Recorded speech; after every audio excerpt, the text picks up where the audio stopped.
जय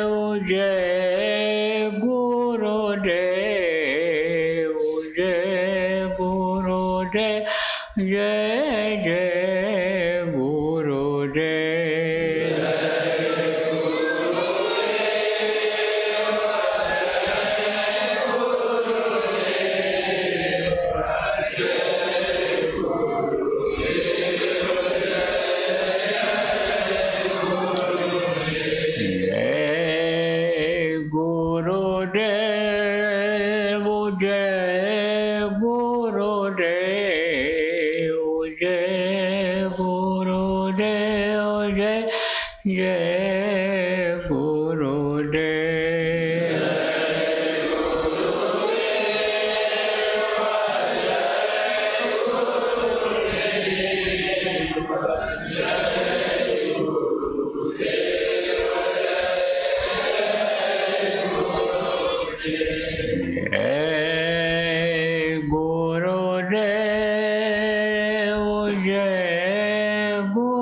जय गुरुदेव।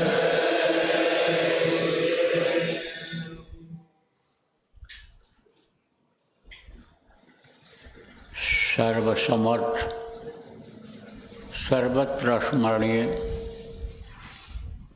परम पूज्य गुरु जी महाराज,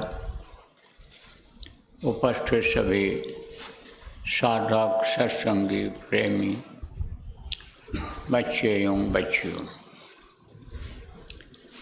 आज 21 जुलाई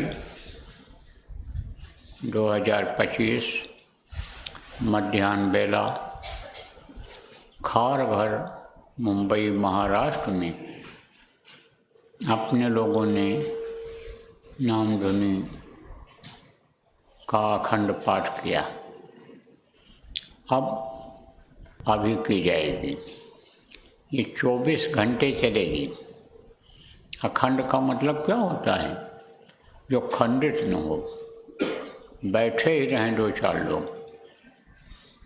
4-6 लोगों को बैठने के लिए क्यों कहा जाता है? क्योंकि मान लो किसी को नींद आ गई, 2 आदमी रहें, 3 आदमी रहें, नींद आ गई तो खंडित हो जाता है। अखंड का मतलब होता है जो बराबर चलता रहे, बराबर साधना में लोग बैठे रहें, वो होता है अखंड। अखंड नामधुनी पहले बताई गई थी, उसको आप लोगों ने किया। 2 घंटे 3 घंटे की साधना किया, 5 घंटे का हुआ, 5 दिन का हुआ, 9 दिन का हुआ, और फिर उसके बाद में 24 घंटे का शुरू किया गया। क्योंकि ये जगह जगह हो जाए और जगह जगह लोग फ़ायदा उठा लें। नामदान तो बहुत लोगों ने दिया, गुरु महाराज के तमाम नामदानी। गुरु महाराज के जाने के बाद नामदान दिया नहीं गया, लुटाया गया। जो आ गया वही पा गया, लेकिन उसकी कीमत नहीं लगाया, कीमत नहीं समझा। कीमत लगाता तो अंदर से माला माल हो जाता। कीमत जो नहीं लगाता है, विश्वास नहीं करता है जो, उसको कैसे फल मिलेगा? किसी ने कह दिया पेड़ लगाओ, पेड़ लगाओगे तो इसमें फल निकलेगा, बहुत मीठा फल होगा, अमर फल होगा ये। लेकिन नहीं लगाओगे तो कहाँ से फल खाओगे। इसलिए यह लगाना पड़ा कि जगह जगह किसी न किसी बहाने से लोग बैठ जाएंगे। देखो, जब जब संत आए उनका केवल एक निशाना रहा कि हम आए वह देश से जहाँ तुम्हारो धाम, तुमको घर पहुँचाऊँ ना एक हमारो काम, कि हम तुमको तुम्हारे घर पहुँचा दें, हम तुमको सतलोक पहुँचा दें। यही निशाना गुरु महाराज का रहा, यही निशाना अन्य संत जो आए उनका भी रहा कि जीव अपने घर पहुँच जाएं। तो उसके लिए उपाय तरह तरह का उन्होंने निकाला। समय जैसा रहा, परिस्थिति जैसी रही, वैसा उन लोगों ने यही साधना कराई थी, यही सूरत शब्द योग की साधना, शब्द के साथ नाम को जोड़ने की साधना यही कराई थी। प्रभु के साथ जोड़ने का, प्रभु के पास पहुंचाने का, प्रभु का दर्शन इसी मनुष्य शरीर रूपी मंदिर में करने का उन लोगों ने भी करवाया था। और यही नाम जो सुमिरन करने के लिए बताया गया, इसी नाम को सब लोगों ने बताया। देखो प्रेमी, वो जो प्रभु है वो अविनाशी है। अविनाशी का मतलब क्या होता है? जिसका नाश नहीं होता है। किसी ने अकाल कहा, अकाल पुरुष कहा, जो इस काल के बंधन में नहीं रहता है। काल के बंधन में जो रहते हैं, काल के अधीन जो रहते हैं, उनको सबको शरीर छोड़ना पड़ता है, चाहे वो ऋषि मुनि रहे हों, चाहे योगी योगेश्वर रहे हों, आप ये समझो चाहे देवी और देवता हों, इनका भी समय होता है, उम्र होती है, और इनको भी शरीर छोड़ना पड़ता है, दूसरी योनि में जाना पड़ता है। पूरी छीड़े मृत्युलोक है, पूरी जब छीड़ हो जाता है तो मृत्युलोक में आना पड़ता है, मनुष्य शरीर में आना पड़ता है। अब उस समय पर अगर सद्गुरु मिल गए, संत मिल गए, उन पर विश्वास कर लिया, जो नाम वो बताते हैं उस नाम की कमाई कर लिया, तब तो पार हो जाते हैं, नहीं तो फंस जाते हैं। भोग में फंस जाते हैं, इंद्रियों के तो फंस जाते हैं, निकल नहीं पाते हैं। तो कहा तब से चूके राज मिलत है, राज से चूके नरका। जब तपस्या करते हैं तो ऊपर चले जाते हैं। कहाँ चले जाते हैं? जिनको याद करते हैं तपस्या में, जिन देवी देवताओं को याद करते हैं, वो खुश हो जाते हैं, अपने लोक में ले जाते हैं। लेकिन जब समय खत्म होता है तब कहाँ जन्म लेते हैं? राजा महाराजा के यहाँ, बड़े बड़े सेठ साहूकारों के यहाँ, पंडित मुल्ला पुजारी मठ के मठाधीश बना दिए जाते हैं, और आप पे समझो भोग में फंस जाते हैं। महात्मा नहीं मिले, संत नहीं मिले, भोग में फंस जाते हैं, तो उनको नरक जाना पड़ता है। क्यों? क्योंकि भोग में कर्म खराब हो जाते हैं। आप पे समझो इंद्रियों के भोग में कर्म खराब हो जाते हैं, तो नरक जाना पड़ जाता है। संतों का क्या निशाना रहा है कि हम उस अविचल देश में, अनामी देश में जीव को पहुंचा दें। लेकिन और कोई रास्ता नहीं है, मनुष्य शरीर में आना पड़ता है, नाम की कमाई करनी पड़ती है। कबीर साहब कलयुग के प्रथम संत थे, तो महाशून्य से उतर करके जब नीचे आए और श्वेत शून्य में पहुँचे, तो खचाखच भरी जीवात्माएं सब हाथ जोड़ करके खड़ी हो गईं। उनका स्वागत किया, प्रणाम किया, दंडवत किया, और उनसे कहा हमको ले चलो, आपको ले चलो आप अपने साथ। तब बोले नहीं, मैं नहीं ले जा पाऊँगा, मैं नहीं ले जाऊँगा यहाँ से। जब तुम मनुष्य शरीर में जन्म लोगे, नीचे उतरना पड़ेगा तुमको, और तब हम तुमको शब्द से नहीं बनाएंगे, शब्द के बारे में बताएंगे, और तुमको नाम देंगे, और नाम को जोड़ करके, नाम से शब्द को पकड़ा करके नाम के द्वारा, और फिर हम सत्यलोक ले जावा। जब तुम धरो नर ही तब हुई हैं, तब हम करी हैं तुम्हें शब्द सुने ही। इस तरह से उन्होंने समझाया और फिर तब चले आए नीचे। समय पूरा हो गया उनका, उनको समय समय पर वो शक्ति आई, नाम बदली रही। कभी देखो कबीर के रूप में रहे, तो कभी नानक के रूप में रहे, तो कभी समझो राधा स्वामी के रूप में रहे, कभी गरीब साहब के रूप में रहे, कभी हमारे यानी आपके बहुत से लोगों के गुरु महाराज के रूप में रहे। हमेशा ताकत वही रही, शक्ति वही रही, लेकिन नाम बदल गया। जैसे कहते हैं ना, केशो करोड़ नाम लाख नाम कृष्ण के। अब यह लाख नाम और करोड़ नाम कैसे पड़ा? यह आज की बात तो है नहीं, यह धरती आज तो बनी नहीं है, इसको तो करोड़ों वर्ष हो गए बने हुए। आसमान, ये धरती, आसमान, ये जमीन तब से बहुत लाए, जीव बहुत आए यहाँ। आप समझो 84 चक्कर में पड़े, 84 से फिर मनुष्य शरीर मिला। आप फिर समझो तो आए, मनुष्य आए और ऋषि मुनि भी बहुत आए। तो अब उन्होंने तपस्या किया, और तपस्या किया तो जब ऊपर गए तो जिस भी लोक में पहुँचे उनके जलवा को देखा, उनके गुणों को देखा। गुण किसको कहते हैं? कहते हो ना कि ये हमारी पुत्र वधू बड़ी गुणवान है, ये सब्जी बहुत बढ़िया बनाती है, रोटी बढ़िया बनाती है, पोहा भी बनाती है, काफ़ी बना देती है, मिठाई बना देती है, और बड़ी उदार है, सेवा करती। कहते हो ना लोगों को, भैया ये बड़े दयालु हैं, बड़े कृपालु हैं, ये अन्य समझो कृपा कर देते हैं कहने पर, ये बड़े दानी हैं, ये बड़े धार्मिक हैं, ये कहते हो भजनानंदी हैं, ये सत्संगी, इनके अंदर यानी परमार्थ भरा हुआ है, सेवा भरा हुआ है। तो जैसा गुण देखा उनमें उसी तरह का नाम रख लिया, उसी तरह का नाम रख लिया। ऐसे ये जो है नाम बहुत प्रचलित हो गया।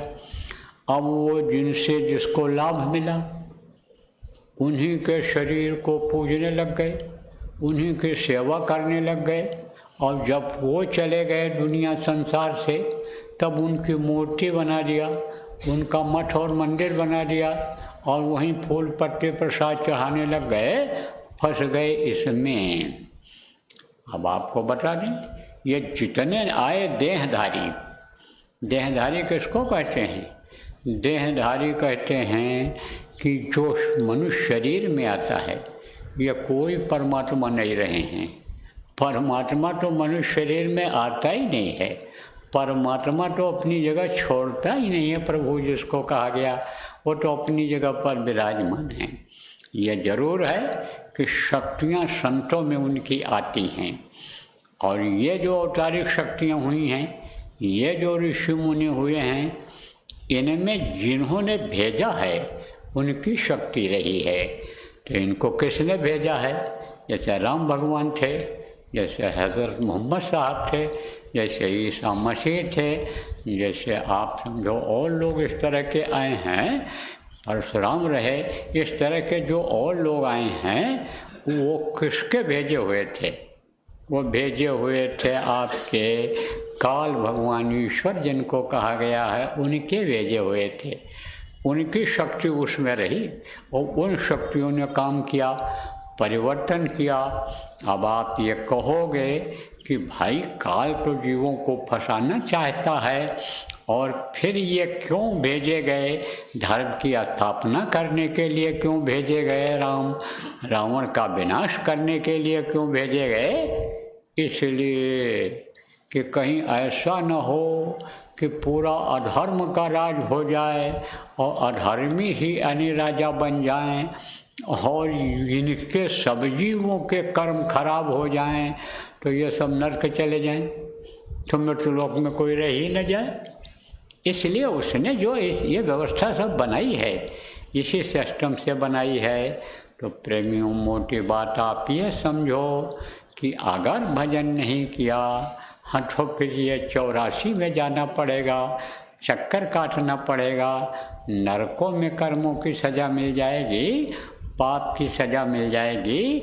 इसलिए अपने पाप को क्षमा करने के लिए, अपने कर्मों को काटने के लिए ये साधना करना और कराना ये यानी बहुत ज़रूरी है। जितने भी नामदानी हो सबको साधना करना है, सबको बैठना है। और ये जो शिविरें लगाई जाती हैं कि जैसे से सबको लाभ मिल जाए, एक बंधन जो बांध दिया जाता है कि सब बंधन में सब लोग रहो, तो उससे आगे फिर नहीं जाता है। जानवर होते हैं तो जानवरों के गले में रस्सी बांध देते हैं, लंबी रस्सी, छोड़ देते हैं कहाँ, जहाँ घास लगी रहती है खाते हैं, लेकिन उससे आगे नहीं जा सकते, बंधन में हैं। ऐसे जब ये बंधन में जीव बांध दिया जाता है कि साधना शिविर में जाना है, मन को अपने बंधन में बांध देता है कि संकल्प के बंधन में मन को बांध देता है कि हमको साप्ताहिक सत्संग में जाना ही जाना है, हमको सेवा में जाना ही जाना है, हमको सेवा करना ही करना है, तब उसमें लग जाता है। तो इसीलिए कहा जाता है कि अच्छे काम के लिए संकल्प बनाओ, संकल्प बनाना चाहिए अच्छे काम के लिए। तो आप लोग संकल्प बनाओ कि ये जो साधना शिविर 24 घंटे की लग रही है, इसमें हम ज़्यादा से ज़्यादा समय दें और ज़्यादा से ज़्यादा लोगों को साधना शिविर में बैठावें। उसका भी लाभ मिल जाता है। कैसे लाभ मिल जाता है? कहते हैं कि भोजन खिलाने वाले को, बनाने वाले को और भोजन के स्थान पर पहुंचाने वाले को सबको लाभ मिलता है। जैसे कोई अपराध इस समय करता है, किसी को गोली मार दिया, अब गोली जिसने दिया, बंदूक जिसने दिया, योजना जिसने बनाई, जिसने मारा, सबको सज़ा मिलती है। ऐसे पूरे कर्म मिलता है लोगों का। अगर पूरे कर्म में लगाओगे आप, तो आप ये समझो आपको भी उसका लाभ मिलेगा। इसलिए अभी तो आप सब लोग बैठो, सुमिरन करो और थोड़ी देर ध्यान भजन जिसके पास जितना समय है आप करो। उसके बाद जब यहाँ से उठो तो आपके जो यहाँ मुंबई में आसपास में सत्संगी हैं, पहचान के हैं, उनको फ़ोन करो कि भाई यहाँ काफ़ी संख्या में लोग एक साथ बैठ कर के साधना कर रहे हैं, मौका है तुमको सबके साथ बैठ कर करने का। इसमें साधक लोग हैं, अच्छे अच्छे साधक हैं, उनकी उपस्थिति जब रहती है तब आप पे समझो विघ्न बाधा भी नहीं आती है। बाकी जगहों पर विघ्न बाधा आती है, बाकी जगहों पर मन जल्दी नहीं रुकता है। और यहाँ देर तक बैठने वाले लोग जब मिलेंगे, जब देखोगे आप, जब आओगे 2 घंटा 3 घंटा के बाद जब आँख खोलोगे कि भाई लाओ उठ जाएं, तो देखोगे कि जब मैं आया था तब भी आदमी बैठा था और अब भी बैठा हुआ। फिर 1 घंटा बैठोगे, फिर देखोगे अब बैठा है, तो आखिर कोई मिलता है तभी तो बैठेगा। 53 घंटा 56 घंटा तक लगातार बैठने वाले लोग रहे हैं उज्जैन में जब लगी थी साधना शिविर। अब सोचो आप कि भूख नहीं, प्यास नहीं, कुछ नहीं, पता ही नहीं है कि हमारा शरीर कहाँ है। वो तो ऊपरी लोकों में आनंद ले रहे हैं, मस्ती ले रहे हैं। तो अब आप ये समझो कि कहावत है कि देखा देखी पुण्य और देखा देखी पाप, साथ का असर होता है। जैसे संगत कीजिए वैसे ही गुणदीन। आप ये समझो स्वाति की जो बूंद होती है, अभी ये स्वाति नक्षत्र आएगा इसी बरसात में, उस समय पर बरसात कम हो जाती है, लेकिन वो जो बरसात की बूंदें होती हैं उसकी बड़ी कीमत रहती है। लेकिन जहाँ वो पड़ती है वहाँ अपना करिश्मा दिखाती है। जैसे देखो कि आग में अगर बूंद पड़ गई तो ख़त्म हो गई, और बूंद अगर पानी में पड़ गई तो पानी इकट्ठा होता जाएगा, पीने का काम आएगा, नहाने धोने का काम आएगा। तो आप ये समझो बूंद वही है, लेकिन वो अलग अलग असर दिखाती है। देखो लोहा एक होता है, चाहो उससे यानी जैसे कोई औजार है, चाकू ही है, चाकू से आप सब्जी काट लो और चाकू से आप समझो कि जानवरों का मांस काटो, चाकू से यानी उसकी हत्या काटो। और चाकू दिखा के कोई दिखा रहा है चाकू कि मार डालेंगे तो उसको दिखा दो हमारे पास भी है, तो रक्षा भी कर सकते हो। तो चीज़ वही है, लेकिन अलग अलग उसके स्थान हैं, अलग अलग महत्व है, अलग अलग गुण हैं। तो स्वाति की बूंद अगर केला के पंखुड़ियों में पड़ जाए तो कपूर बन जाता है, और अगर वो सीप के मुंह में पड़ जाए तो मोती बन जाता है, और अगर सांप के मुंह में पड़ जाए तो वही जहर बन जाता है, वो सांप और विषैला हो जाता है। तो साठ का असर हुआ ना, बूंद वही है लेकिन साठ के असर से ऐसा हो गया। इसीलिए कहा गया, गुरु से प्रार्थना की गई कि साध संग मुह देव नित परम गुरु दाता। एक दिन नहीं, रोज साधक का संग दो। साधक का संग करने से फायदा ही होता है, नुकसान नहीं होता है। अब साधना करने वाले की दोस्ती हो जाती है, प्रचार साथ में जो करते हैं उनकी दोस्ती हो जाती है, योजना बनाते हैं जो प्रचार प्रसार का, सतयुग आगमन का जो प्रचार करते हैं, धर्म कर्म का जो प्रचार आप लोग करते हो, तो दोस्ती और प्रेम हो जाता है कि नहीं हो जाता है? क्योंकि साथ का असर होता है, विचार एक हो जाते हैं, भावना एक हो जाती है। इसलिए मौका है, सबको बोलो, चाहे बच्चियाँ हों और चाहे पुरुष हों, आप सबको कहो कि भाई साधना शिविर लगी है और समझो कि वहाँ पर आप चलो बैठो, तो बैठाओ यहाँ पर। तो रास्ता बताने वाले को पूरी होता है कहते हैं। देखो जीवन बीमा करते हैं, अब जिसका किया उसको तो फायदा ही हुआ, एजेंट को बराबर कमीशन मिलता रहता है। ऐसे ही समझ लो, कुछ ना कुछ तो मिल ही जाएगा आपको, मिलता है। अनुभव वाली बात बता रहा हूँ, हम ऐसे कोरी कल्पना या गप नहीं बताते हैं आपको। अब यह है कि करके देखो। हम कहते हैं आग में गर्मी है, और आग के करीब नहीं जाओगे, क्या पता चलेगा? बर्फ के ऊपर हाथ रखोगे तभी तो ठंडी का पता चलेगा। इसलिए करो और कराओ, यही सोचो आप, यही दया मांगो गुरु महाराज से कि आप हमको ऐसी शक्ति दीजिए, भक्ति दीजिए, गुरुमुखता दीजिए हमारे मुंह में कि हम अगर किसी से कहें तो उसके ऊपर असर पड़ जाए और वो साधना करने लग जाए, साधना शिविर में शरीक हो जाए। ये मांग करके दया अंतर में गुरु से, अब फिर उससे कहो, यही गुरु से दया मांगो कि हम 200, 400, 500 लोगों को साधना में लगा दें, ये दया मांगो। तो गुरु की दया तो बरस रही है प्रेमियों पर। गुरु को हम भूल जाते हैं, गुरुमुखता खत्म हो जाती है, मनमुखता आ जाती है, इसलिए गुरु दूर हो जाते हैं। गुरु तो हमेशा अंग संग है, गुरु की दया भी काम कर रही है, लेकिन हमारी ही गलती है कि हम उस दया को ले नहीं पा रहे हैं। तो बराबर कोशिश करो।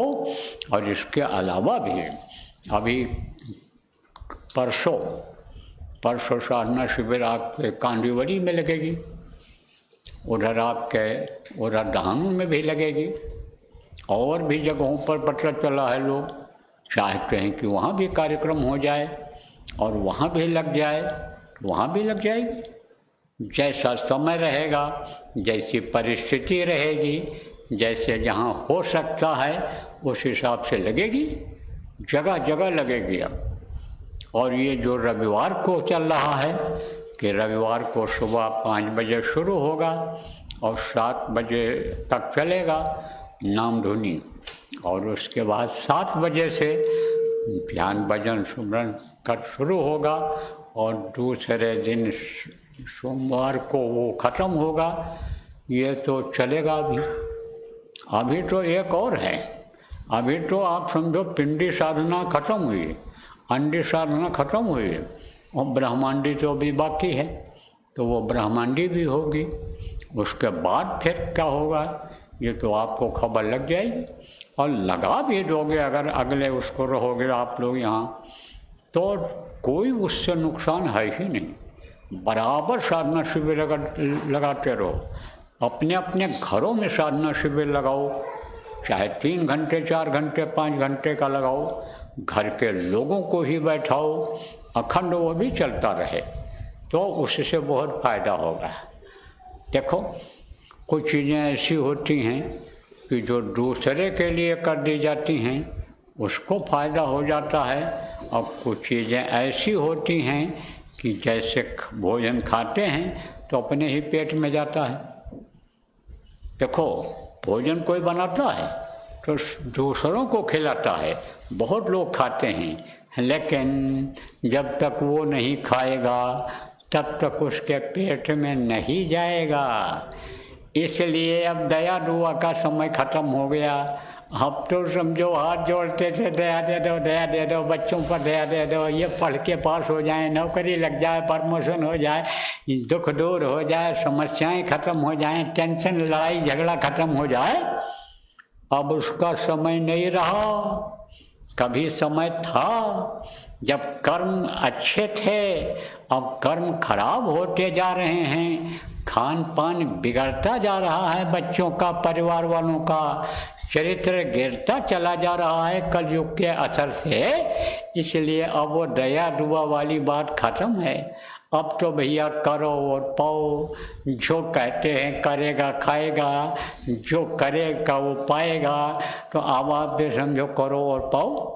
सबको इस बात को समझाओ कि भाई जैसे लड़के को समझाते हो कि हम अब तुम्हारी बहू आ गई, औरत आ गई, हम उसको अब नहीं खिला पाएंगे, तुम्हारे बच्चा हो गया, अब हम कहाँ तक खर्चा बर्दाश्त करेंगे, अब तुम कुछ भी करो, तैयारी में ही न लगे रहो। 5 साल हो गया कहीं अभी भी पास नहीं हो पाए और कंपटीशन में बैठने की तैयारी कर रहे हो, तो समझाते हो कि कहीं मिल जाए कर लो, क्लर्की कर लो, उम्र ख़त्म हो जाएगी, अफसर अब नहीं बन पाओगे, कहीं कुछ कमा के लाओ।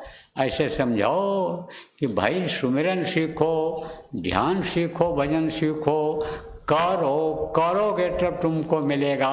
हाथ तुमको दर्द होगा, पेट में बुखार तुमको आएगा, सिर में दर्द होगा, तो हम तो ज़्यादा से ज़्यादा दवा दिला देंगे, लेकिन भोगना तो तुमको पड़ेगा, तकलीफ़ तो तुमको झेलनी पड़ेगी। तो इन सारी बातों को समझाया करो, उपदेश दिया करो। घर में थोड़ी देर बैठ करके चाय पियो, भोजन खाओ, जो भी नाश्ता करो, उस समय जो परिवार के लोग हैं बैठ करके एक साथ। और ये बात बताओ, देखो पहले बहुत सारी बातें एक टाइम पे हो जाती थी। कौन सी? भोजन के टाइम पर लोग बैठे रहते थे, पूरा परिवार एक साथ भोजन खाता था और उसी समय बहुत सारी बातें हो जाती थी। अब वो इसलिए कि भोजन करने के लिए तो आना ही आना है सबको, तो लोग इंतज़ार करते रहते थे कि पोता आ जाए तब, बेटा आ जाए तब, दादाजी को पहले बुला के लाओ, पापा जी को बुला के लाओ, तब साथ में खाएंगे। इंतज़ार करते रहते थे, बैठे रहते थे। क्यों?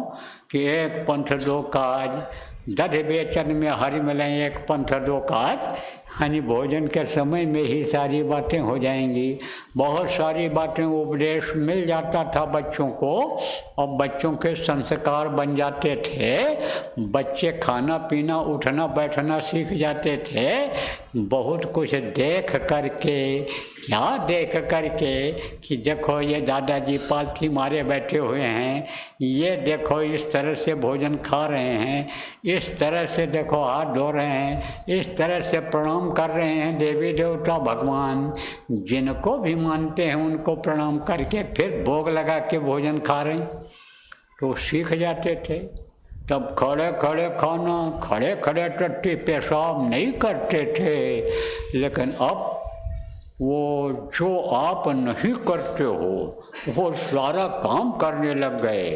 कारण यही है कि आपने ध्यान नहीं दिया, कारण यही है कि आप उनकी तरक्की के बारे में सोचने लग गए और वो अपनी तरक्की के लिए ऐसे लोगों का साथ कर दिया या ऐसे लोग उनको अपनी तरफ खींच लिए कि वो सब बिगाड़ ही दिए, उनको बिगाड़ दिए। और लोभ में, लालच में कि हमारा लड़का बड़े आदमियों का साथी है, हमारा लड़का ये काम करता है, रुपया कमा करके लेकर आया, ये नहीं पूछा कहाँ से कमाए, तुम्हारे पास तो यकन्नी नहीं था और तुम ये जो है 50,000 रुपया कहाँ से लाए, पूछा? अरे लेके आया। अब वो तो फंस गए, जिसने दे दिया वो कुछ भी करावे उससे। जब पकड़ा गया और जेल गया तब पता चला कि ये तो अपराधी का साथ का लिया था और अपराध में फंस गया था, अब इसको जेल जाना पड़ रहा है। अब चाहे ज़मीन बेचो, गाल बैल बेचो और चाहे घर बेचो, उसको छुड़ाओ, मोह तो है ही लड़के से। तो ये सब जो है समस्याएं में जो लोग घेरते चले जा रहे हैं, वो हाथ जोड़ने से, दया दुआ मांगने से सुलझेगा नहीं। सुलझेगा तो इसी से। एक कहते हैं कि 100 मर्जों की एक दवाई, और सुमिरन ध्यान भजन करो मेरे भाई, इसको अगर करा दोगे तो इसी से सब बात बन जाएगी। तो देखो समय निकला जा रहा है आपका। अब अभी हम जब आप समझो कि कहेंगे आपसे कि अब आप लोग कपड़ा ऊपर से डाल लो, कपड़ा डालना जरूरी होता है, समझ लो पहले पूरी बात। एकांत बनाना जरूरी होता है, बहुत बार आपको बताया एकांत के बारे में। तो एकांत बन जाए जब, तब करो सुमिरन, 8 माला का सुमिरन जो बताया जाए उसको पूरा करो। सुमिरन के पहले संपुट लगाया जाता है। गुरु महाराज ने कई बार बताया संपुट लगा लोगे तो ये मददगार हो जाएंगे। तो संत मत में सबसे पहले गुरु का स्थान होता है और गुरु को ही प्रणाम किया जाता है। तो गुरु को प्रणाम किया जाएगा, गुरु का नाम लिया जाएगा। जो उनके मतलब यह है कि जो उन्होंने बताया खुद कि हमारा नाम है, तो उसको नाम लेकर के उनको प्रणाम किया जाएगा। उसके बाद में फिर धनियों का नाम लिया जाएगा, उनको अंतर में प्रणाम किया जाएगा। सिर नहीं झुकाया जाएगा, बस अंतर में प्रणाम कर लिया, स्वीकार हो जाएगा। उनको नाम जब लोगे तो वो तो इंतज़ार कर रहे हैं हमको कोई याद करे और हमसे कोई दया दुआ मांगे, वो तो इंतज़ार कर रहे हैं। ऐसा होता नहीं है। लेकिन जा पर कृपा संत की होई, जा पर कृपा गुरु की होई, ता पर कृपा करें सब कोई। तो आपके ऊपर गुरु की कृपा है, क्योंकि यह गुरु वाणी है। गुरु महाराज कह करके गए थे कि संपुट लगा लिया करो, सुमिरन कर लिया करो। आप ये समझो कि महात्मा थे, संत थे, तो उनसे पूछा उनके शिष्य ने कि काल का सुमिरन क्यों किया जाए, जब वो काल है, काल के सुमिरन के लिए आप क्यों कहते हो? बोले भाई देह तो उसी का है, देश उसी का है, सारी चीज़ें तुम्हारे लिए तो उसी ने बनाई हैं, तो उसको याद कर लोगे तो क्या बिगड़ेगा तुम्हारा? अरे वो तो मददगार भी हो जाता है। काल तो दयाल का भी काम करता है, काल दोनों काम करता है। और काल के जो ये देवी देवता हैं वो भी दोनों काम करते हैं, खुश हो जाते हैं तब। जैसे शंकर जी को अवघड़दानी कहा गया, शंकर जी क्या करते हैं? संहार का काम करते हैं, खाली कराते हैं शरीर को कोई न कोई बहाने। मृत्युलोक में यानी उनकी पूरी चलती है, उनसे उनका लोक सबसे नीचे पड़ता है इस पिंडलोक के ऊपर, तीनों देवों में सबसे ऊपर पड़ता है, सबसे नीचे पड़ता है। तो वो काल भी है, लेकिन आप समझो दयाल भी हैं। उन्हीं को लोगों ने अवघड़दानी कहा है, अवघड़दानी। अब वो दे क्या देंगे आपको? खुश हो जाएंगे, ज़्यादा से ज़्यादा अपने लोक में ले जाएंगे, सैर करा देंगे, वहाँ स्थान दे देंगे और वहीं फंसे रहोगे, आगे नहीं बढ़ पाओगे। तो इसी तरह से जो उनके पिता हैं, शिव जी के, शंकर जी के जो पिता हैं, जिनको ईश्वर काल भगवान कहा गया, वो भी यानी दया करते हैं। देखो वहाँ से भेजा था उन्होंने अपने अंश को, राम भगवान के रूप में आए इस धरती पर। उन्होंने भी कहा था काल रूप तिन कर्म भ्राता, शुभ और अशुभ कर्म फलदाता। अशुभ करेगा तो हम उसको सजा देंगे और शुभ करेगा तो उसका फल उसको देंगे।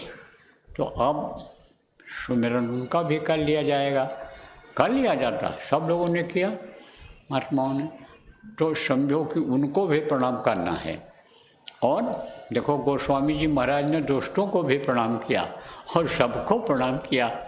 दोस्त को प्रणाम कर लो, खुश हो जाता है।